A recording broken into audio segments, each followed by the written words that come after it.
हालौखौनो साला दा मोनसे ना बै पाइपखौ ओरै होफै बाङाल बैखौ ओरैजाय आफाङाव पाइपखौ ओरै लांनांसिगोन बेखौ एसे माबा नुनांगौमोन लावद्रायबाय ना बाला बिबुरा हास'दोलैहाय मालाबा नांगौ बोनो मानो थिनो थै थाबायनालै हास'नोसै ना माथो जुमाय लोंनानैसो बांसिन गारोब्रा बांगाल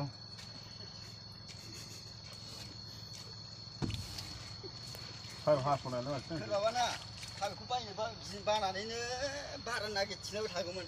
सोरो बेलेगफोरा सोरबाफोर अलाय माथो बारा लाबायमोन 200 सोरबा मा थांनाय बोसोर लख्राखौ सारोबा पाइप बायनोसो बाया रागाजों बायबाय लोगोया बायाब्रा हाला आंना पाइप दंबावोसो दा पाइपनि 350 हरनांगौ बेयो आंनि गोदानिखौ मालाबा खनसे लां लांगोन आंनो मानो नांगौ आंना दंखायो ओमफ्राय नों मालाबा जइन खालामनो नाङा आंनो गोदानबा आं मिथियानोबा मालाय बै जाय मानसि दै सारग्रा बेसो बारा होगोनानै लांगोन लादोब्रा नों ओमफ्राय ना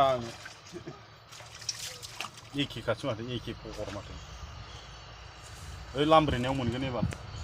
दाख्लै लांफैदोंमोन आंनाव लामब्रैया